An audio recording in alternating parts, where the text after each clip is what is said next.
With Doctor Who having one of the largest, most enduring fan bases in pop culture, any project bearing that brand name is guaranteed to be given a great deal of attention. But what isn't guaranteed is that the projects themselves will be popular or high quality, or that the fan base will respond to them in a positive manner.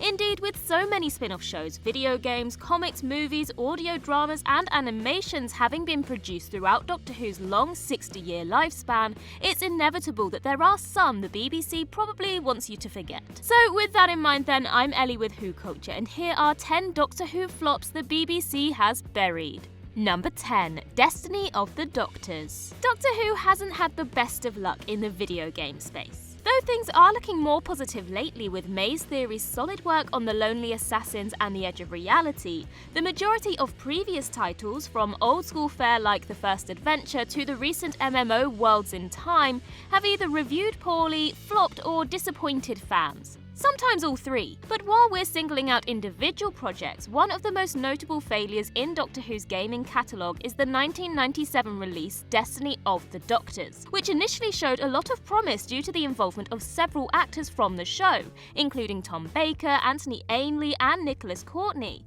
alongside Terrance Dicks, one of Doctor Who's very best writers. Unfortunately though, the final product proved a big letdown. Bizarrely, the player didn't even control the Doctor, instead stepping into the shoes of a jellyfish-like alien called the Grark. And despite having a limitless universe to explore, the game also took place in dull, repetitive environments. But arguably its worst offense was its sleep-inducing gameplay, which didn't come anywhere close to capturing the excitement or wonder of the show. All you really need to know is that one of the game's more favourable reviews labelled it a piece of crap. So it really isn't surprising that this underwhelming title has essentially been discarded from Doctor Who memory. Number 9. The TV movie. The TV movie was one of several unusual Doctor Who projects produced during the Wilderness years, the period of time when the show was off the air between 1989 and 2005. Though the BBC was involved in making it, the TV movie was mostly an American-led production, with the Fox network reportedly considering a full series,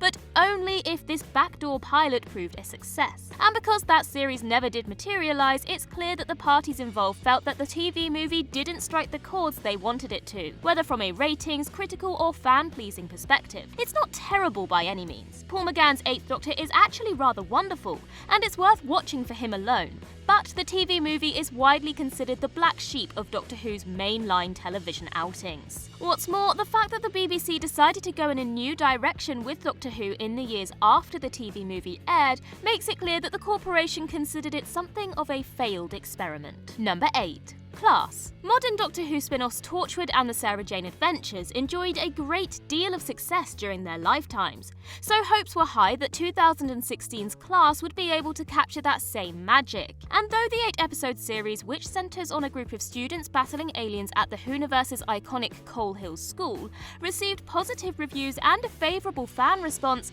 it never felt like a core part of the Doctor Who world in the same way that those aforementioned spin-offs did. And its initial broadcast on BBC 3 almost made it feel like the BBC had zero confidence in it, like the broadcaster was sending it out to die. And that's exactly what it did. Class was cancelled after one series due to consistently poor ratings throughout its run, with the BBC giving it very little time in the spotlight since.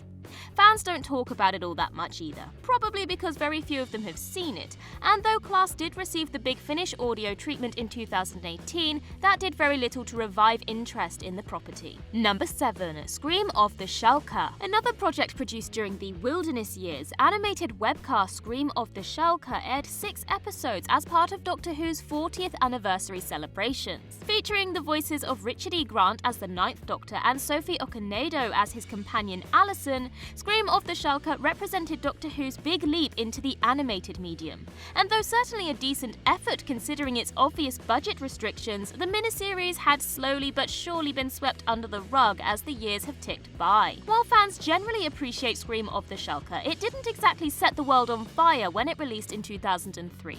But even more damning is the fact that the BBC literally did bury it when the company completely ignored its events come the 2005 revival.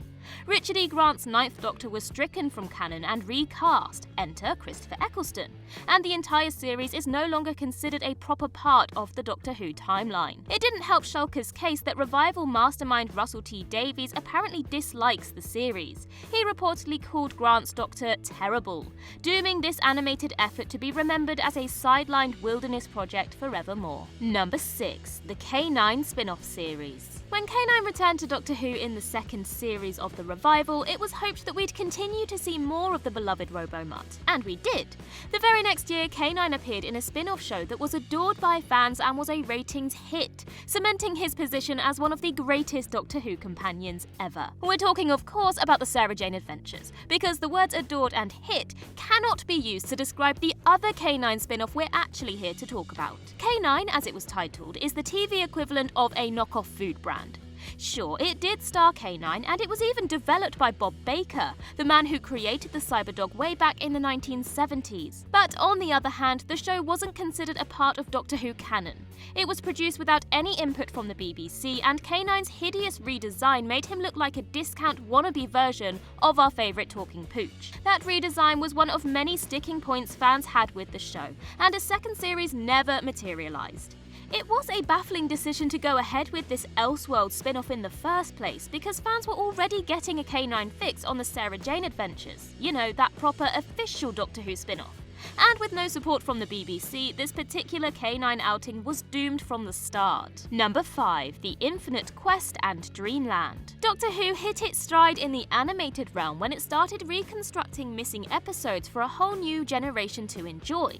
But it wasn't too long ago that the BBC churned out a pair of awful cartoons that are best left forgotten. Released in 2007 and 2009 respectively, The Infinite Quest and Dreamland star David Tennant's 10th Doctor on a pair of standalone adventures separate from the storylines of the main show. Though the basic idea had promise and Tennant acquits himself admirably, these animated escapades received heavy criticism for their lackluster execution, mainly down to their stiff, janky and painfully low-budget visuals, which makes them almost unbearable to sit through. At a time when Doctor Who was firing on all cylinders under showrunner Russell T Davies and leading man Tennant, The Infinite Quest and Dreamland were comparative misfires that failed to satisfy from a quality perspective, and also couldn't generate the level of buzz you'd expect from an official 10th Doctor-led spin-off. It's telling that the BBC hasn't really tried anything like this since, and you'll be hard-pressed to find anyone who looks back on these outings with a great deal of fondness. Number 4. Doctor Who Return to Earth. A Doctor Who game on the Nintendo Wii sounds like a great idea on paper, allowing players to wave around the Wii remote like a sonic screwdriver. And though we did actually get a Doctor Who game on the Wii back in 2010, the world would have been a better place if it never saw the light of day. Doctor Who Return to Earth features Matt Smith and Karen Gillan as the 11th Doctor and Amy Pond, telling an original story revolving around the Daleks, the Cybermen, and a dangerous device called the Time Axis. The potential was high, and with a reported £10 million contract in play, the devs at Asylum Entertainment had more than enough money to realise the game's ambition. Unfortunately though, that's not how it went. With unimpressive sales figures and 1 out of 10 review scores galore, Return to Earth might be one of the worst games in the entire Wii library. With the BBC reportedly eager to make games for the Wii's large family audience, it tells you all you need to know about how embarrassing Return to Earth was for them, that it was Doctor Who's last outing on the beloved Nintendo system. Number 3. Dimensions in Time. The BBC was clearly scrambling to keep Doctor Who relevant during the wilderness years, prompting them to do all sorts of weird and unexpected things. The pinnacle of that weirdness was the 1993 Children in Need special Dimensions in Time, which combined the pulpy, fantastical timey-wimey world of Doctor Who with the chip shops, pubs and laundrettes of EastEnders, bringing back the first 7 Doctors in a story that saw them join forces with the EastEnders crew in an effort to stop the Rani. The resulting project is a cringe fest from start to finish, with frustratingly cheap production values, even by Doctor Who standards, a nonsensical plot, and the nightmarish floating heads of the first and second Doctors, which hilariously bounce around the screen like the old DVD logo. Dimensions in Time was a misguided effort on just about every level. Considering that Dimensions in Time is one of the most watched Doctor Who stories ever, All it did was solidify the public perception of Doctor Who at the time, that the show was a joke. You won't find many fans who'll come to its defense, and the BBC, unsurprisingly, hasn't been eager to put it out on streaming. Number 2. Downtime and DAEMOS Rising. Another weird wilderness years project, Downtime, like the K9 show, was produced without the BBC's input, so it was essentially buried from the start.